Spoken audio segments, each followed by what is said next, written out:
Good evening. I'll call the order committee of the whole for Tuesday, October 24th, 2023. Let the record show that all aldermen are present, with the exception of Alderman Panis, who is excused. First on our agenda, we have a curb cut reconsideration after a mayoral disapproval on 1108 Irving Street. We've all received the mayor's notice of disapproval as the right-of-way request for 1108 Irving Street. Are there any comments or questions? Alderman Benton. First, a question just asked you about it should be on according to the charter at its next regular meeting, which should put it on the regular council agenda, not on committee of the whole. Also, looking for clarification on the ability to even veto this. Per the charter, it says that the mayor has the authority to approve resolutions, ordinances, or acts, none of which this is. By charter, the city council serves as the appeal process of a curb cut, which is decided by the director of public works. And then if an appeal is asked for, it comes before this board. Just like the tree board, if somebody wants a tree down and the forester or the tree board says no, they can also come back here and appeal to this board. I would also question the ability for the mayor to veto that type of action because he has a vote on the tree board. Same with the zoning board of appeals. If somebody asks for an appeal to the zoning board of appeals, he doesn't have the authority to veto that appeal process. The charter does say the word act. The mayor wrote in his letter of disapproval that he disapproves of the act. According to the National Conference of State Legislators, an act is a legislation enacted into law, a bill that has passed both houses of the legislature, been enrolled, ratified, signed by the governor, or passed by the governor's office and printed. It is a permanent measure having the force of law until repealed. We didn't pass any law, we didn't pass any ordinance. It was just an appeal process, so I'm questioning the ability to even veto. Okay. Are there any other comments or questions?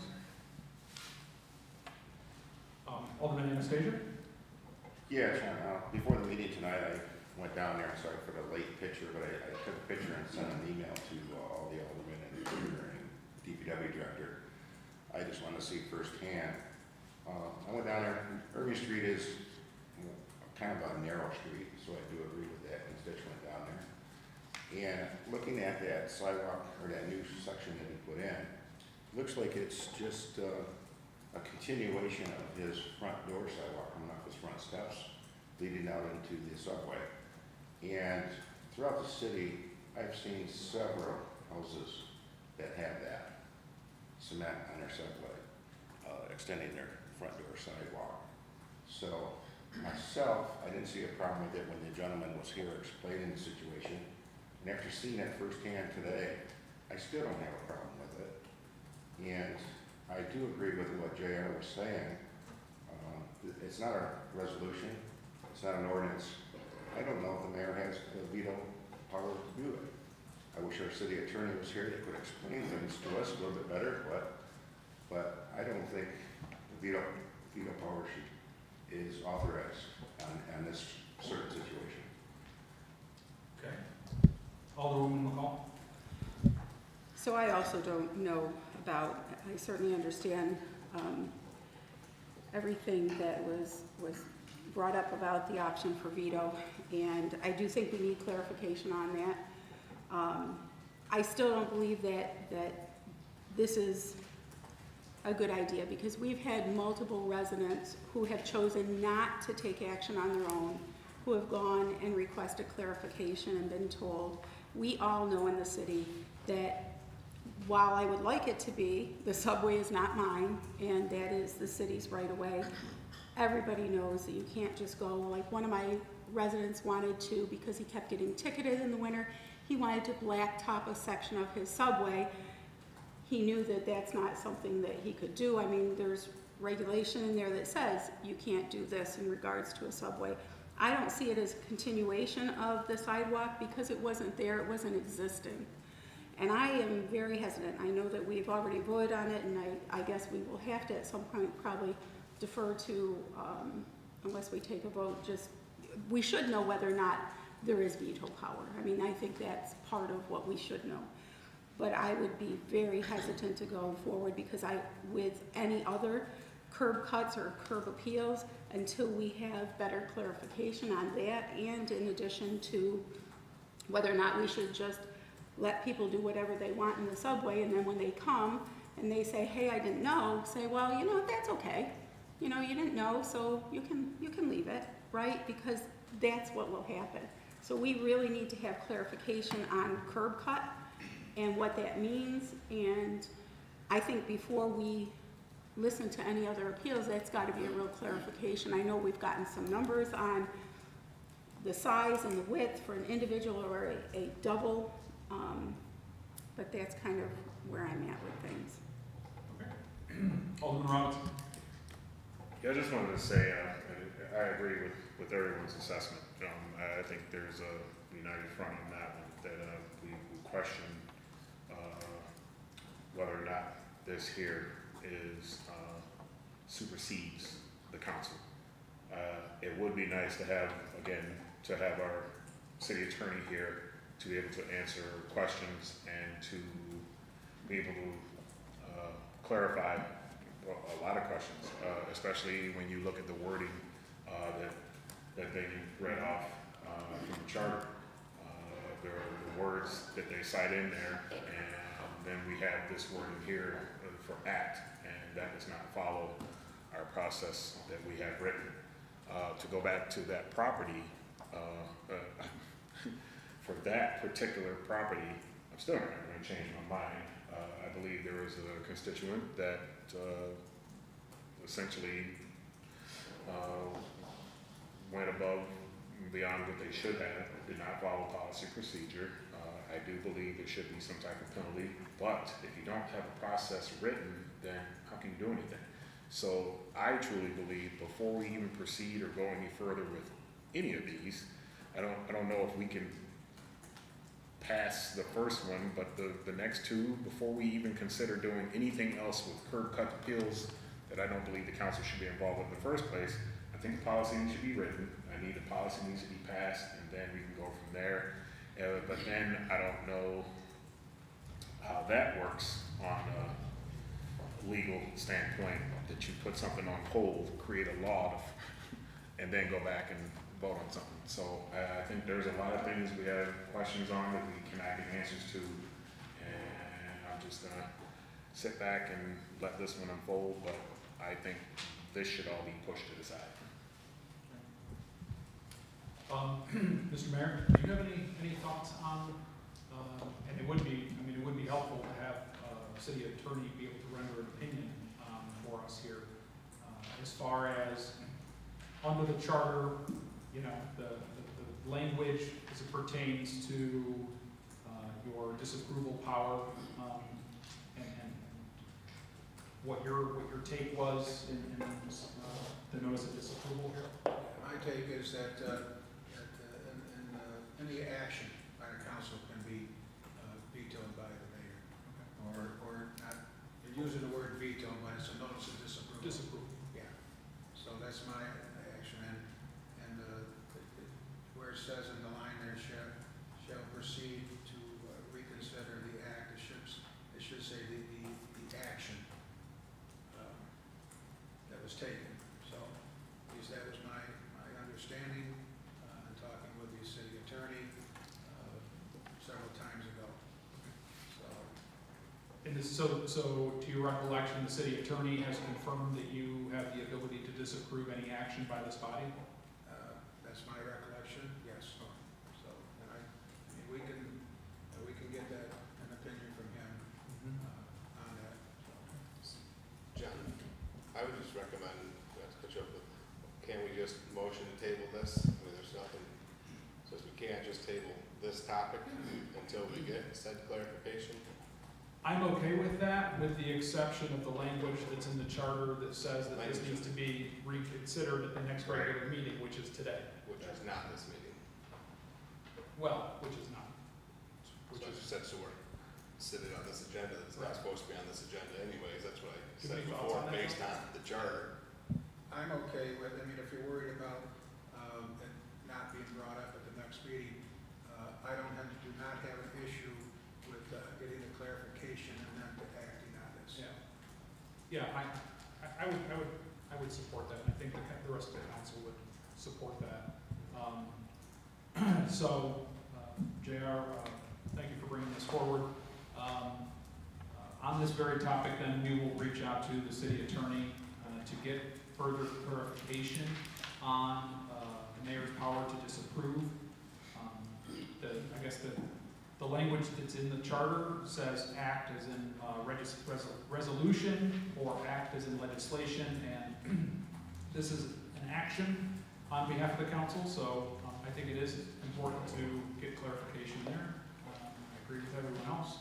So I'll make a motion to postpone this to the next regular meeting and be able to get some further advice from Jack on this. Could I get a second? Yep. Seconded by Alderman Benyon. All in favor? Aye. Opposed? Motion carried. John, can we also get his opinion, like, a couple days before the meeting, so we can think about what his opinion says instead of the day of the Oh, meeting? we can get it as soon as possible. We can get it as soon as possible. Yeah. Can you help with that, Mayor? Okay, and I'll reach out to. On the next two items, I don't, neither resident is even here. Okay. So, both said that they would come here for Okay. their appeals. I did not print anything off. I think between Robert and I, we can explain what the thing was and what they were trying to do, but that's about the best that's gonna happen from us. I didn't go out and formulate their appeal. They both were told that they had to come. The one at 112 Madison said that he might be selling his house anyways. That's the number 2, that resident there. With that one there, just, Robert, that's the one that we talked about, maybe if the city could go up and just knock that sharp edge off that Correct. curb. Correct. And to my knowledge, that one hasn't been done as of yet, but if that could get done, then that would solve that, and he's not coming tonight to do his appeal anyways. If that part that you said we could do could be done, and then the 1507, I don't see them, and they didn't say any different, so. In terms of the process, it just says that they appeal to the thing, but they're not here to make the appeal, so I would just probably say they're both withdrawn. And without them being here to do that appeal, that's. Yeah, because I mean, the Dead way in the that water. it's, It's not a. the way it reads to me, it says that they appeal to the council, not me appeal to you No, on I their agree. behalf. I agree. I agree with that. Okay, so seeing nothing further then, for committee of the whole, I'll make a motion to adjourn. Could I get a second? Second. Second by Alderman Robinson, all in favor? Aye. Opposed? Motion carried. I'll call to order the regular meeting of the common council for Tuesday, October 24th, 2023. Will the clerk please call the attendance? Alderman Benyon, Here. Alderman Panis. Absent. Alderwoman Forney, Here. Alderwoman McCall, Here. Alderman Robinson, Here. Alderman Anastasia, Here. and President Crawford. Here, please rise for the invocation and pledge.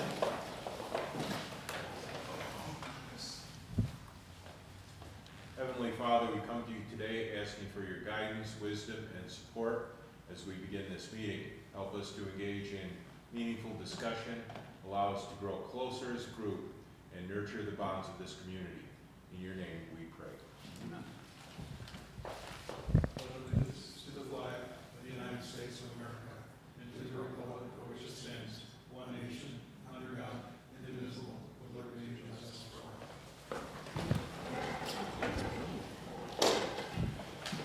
Reading, correcting, and approval of the minutes of the previous regular meeting. The regular meeting of the Olean Common Council was held on Tuesday, October 10th, 2023 at 6:25 p.m. Present were Alderman Crawford, Benyon, Panis, Forney, McCall, Robinson, and Anastasia. None were absent. I'll make a motion to approve the minutes of the previous regular meeting. Could I get a second? Seconded by Alderwoman Forney. All in favor? Aye. Opposed? Motion carried. Committee reports and unfinished council business. None? Communications from the mayor. None, thank you. Okay. Miscellaneous communications. None? City official reports. None? Proposed legislation referrals. None? Okay, before I open it up to public comment, I'd like to give an opportunity to any of the alder people doing a statement at this time. Alderwoman McCall. So I would like us to revisit the trees in the subway. You know, the subway, I think, is an ongoing issue for lots of reasons. But the trees in the subway are clearly an ongoing issue. And in years past, the city took care of it. The city planted the trees. And then if the forester decided that they were no longer viable, the city took care of the cost of removing them. And somewhere along the line, that changed, probably for cost containment. However, I think that it is unacceptable for the city to plant trees in a subway that can cause all kinds of issues, and then to expect the residents to bear even half the cost of removal of them. So I guess I would ask that we put this out and just have a conversation about, you know, what we can do with the trees in the subway. Okay, I'm happy to get that added to maybe city ops. Okay. Tiffany, could we please add that to city ops? Have a discussion item on. Got lots of thoughts too. Anything else? Thank you, Alderwoman McCall. Anything else from anyone else? Okay. Will the clerk please read the public comment statement? The public comment portion of the common council regular meeting is established to provide members of the community with the opportunity to publicly state their views, voice their concerns, or to provide input pertaining to any issue affecting city government. Additionally, the mayor, common council members, and city department heads encourage any person with questions to contact them at their offices. All right, at this time, I will invite any members of the public to please approach the podium. State your name and address for the record, and you'll have 5 minutes.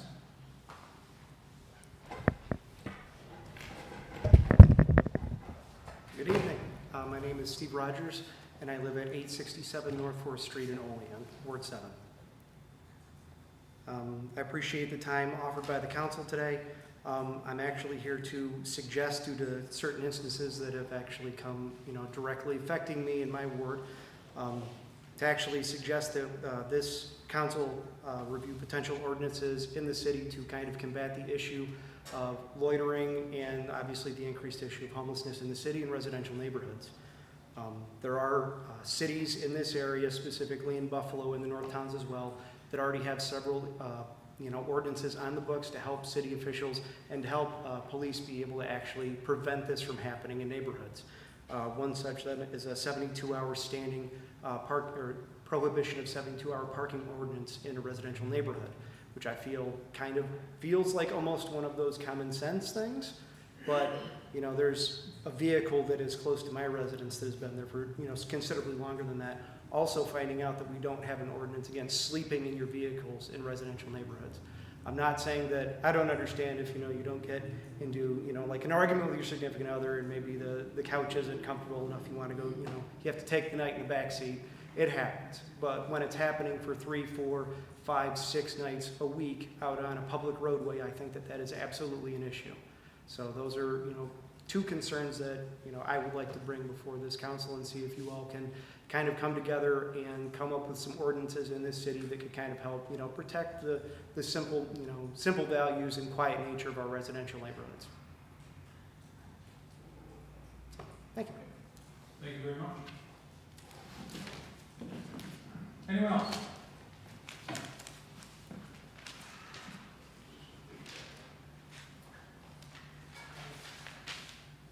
To the members of the council, I do not wish to waive my Fourth Amendment rights tonight to be able to speak with you. However, I do come to you as a concerned citizen to bring light on a situation that I strongly believe needs to be looked into.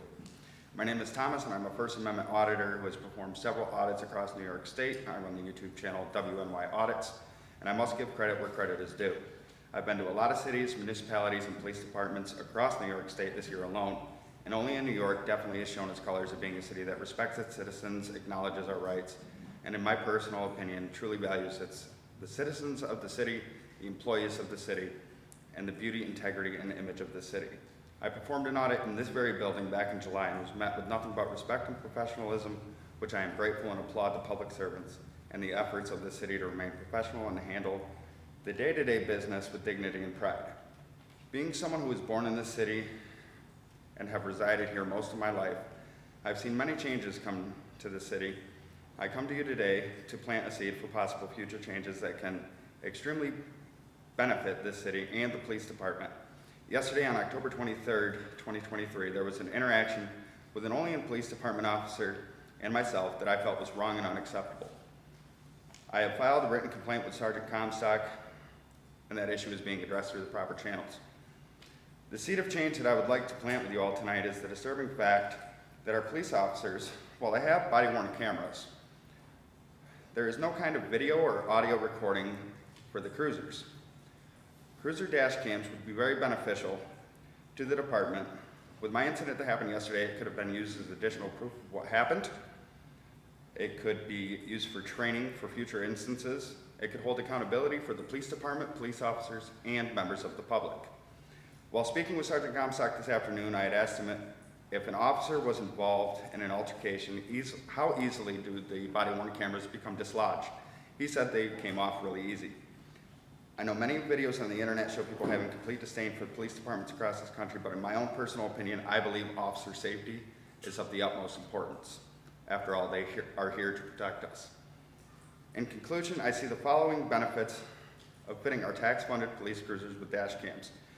They increase officer safety, they reduce police department liability, provide transparency for the police department and the community, can be used as training aids for the department, will record the front of the cruiser, and if an altercation does happen to where the body-worn camera falls off or gets dislodged, it will still record the instances that happen, and it will record while the cruiser is running and not when it is solely activated like the body-worn cameras.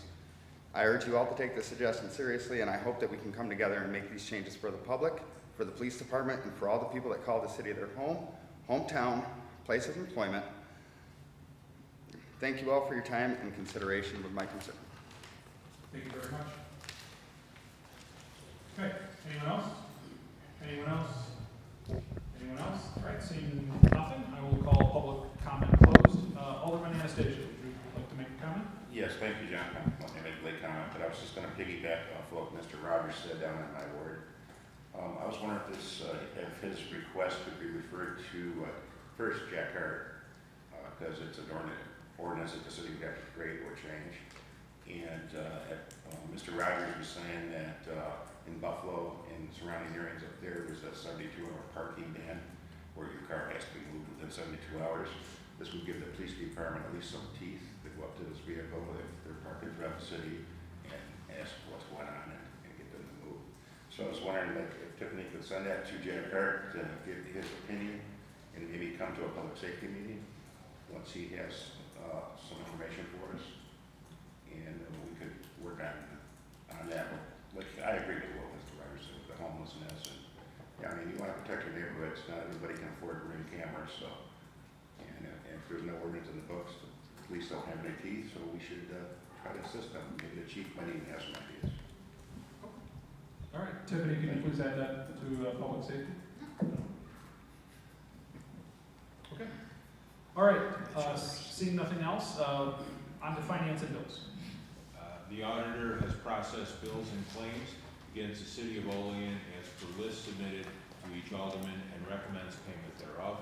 Whereas the auditor has presented to the common council bills and claims against the city of Olean totaling $1,588,095.72 for the budget and recommends payment thereof. Now, therefore, be it resolved that the same be and are hereby audited and allowed, and the auditor is hereby authorized and directed to draw warrants for the payment thereof at the amount set as opposite each respective claim. We've all been provided copies of finance and bills. Are there any comments or questions? Alderman Robinson. It just dawned on me, I remember reading through there and I saw some purchases for pet food and some other things for pets, and I wanted to ask the mayor, we got a city dog? No, we do have an animal control officer, Oh, and when we do get dogs, we house them at the town of Olean facility, and that's what the food is for Okay. those dogs. I thought maybe we had a Dalmatian down at the fire department or something. We do have, I believe we have 5 or 6 that we're looking to adopt out, so I'd like to help out. Pit bulls. I'll let it be known, pit bulls. They are pit bulls. I think there are some. They are. You'll take 2. Yeah. But that's what that's for that, so. All right, thank you. Anything else? Seeing nothing, need some sponsors, so any takers? I'll sponsor. All right, motion is made by Alderman Robinson and seconded by Alderman Forney. Any other comments or questions? Seeing none, will the clerk please call the roll? Alderman Benyon, Yes. Alderman Panis. Alderwoman Forney, Yes. Alderwoman McCall, Yes. Alderman Robinson, Yes. Alderman Anastasia, Yes. and President Crawford. Yes. The resolution passes 6 ayes and 1 absence. All right, so no resolutions on our books. Anything before we adjourn? Seeing none, I'll make a motion to adjourn. Can I get a second? Second. Second by Alderman Benyon. All in favor? Aye.